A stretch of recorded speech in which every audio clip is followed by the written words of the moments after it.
the name of Christ. Let us rejoice in the power of the Holy Spirit, called to take into the world the healing power of Jesus in service to the world around us. Interestingly enough, this word in Mark's Gospel, that she served them, guess what it is in Greek? It's the same word from which we get the word deacon, diakonos, to serve. That's what Jesus calls his apostles to do. That's what Jesus calls all of his followers to do.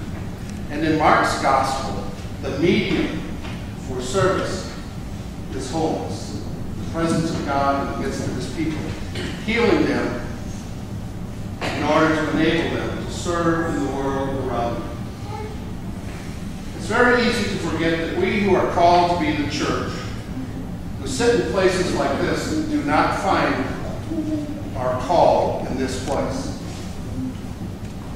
The ministry of the church takes place outside of buildings like this, in what we call the world, which is broken, torn, and possessed by demons of all sorts.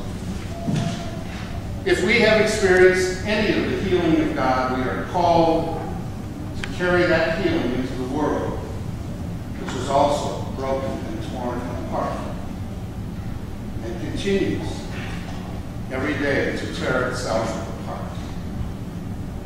I find it interesting how we measure things.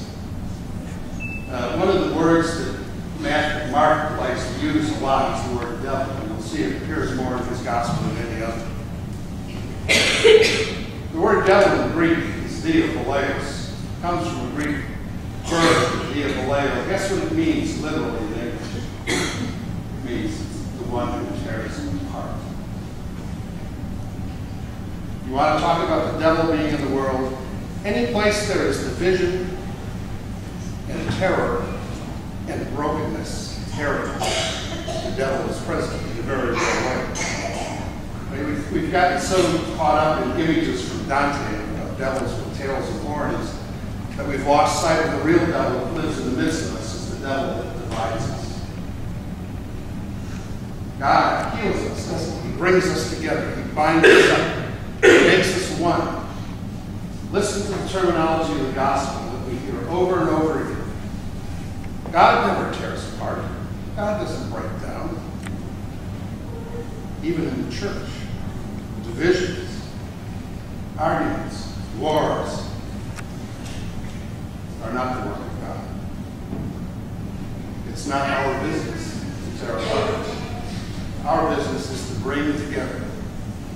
We are God's people who are primary beneficiaries of his presence through his healing power. He is making us whole. He is making us one. And he gives us a charge. And you hear it reiterated every Sunday at the end of the service in what we call the dismissal. We're called to go and serve the world around us. To be like Peter's mother. To recover. And to do what God calls us to do. To take that healing wholeness into a world that is dying from lack. And even though it's a small piece, bring one moment of healing to one life is to change the course of history. God trusts us so much. God trusts us so much. He's put that in our hands. The hope of the world isn't a better political system, or even the recovering economy, although it wouldn't be bad. The hope of the world is people like you and I, who have been touched by the presence of God, who are willing to touch others, so that they can be transformed and made whole and made one, so that there will be no more tearing apart and breaking down in the world in which we live, but only building up and being made whole. That's the message that Jesus will send through the rest of Mark's gospel over and over and over again. Apparently it must be important because because the church has decided that we're going to hear it for almost a year.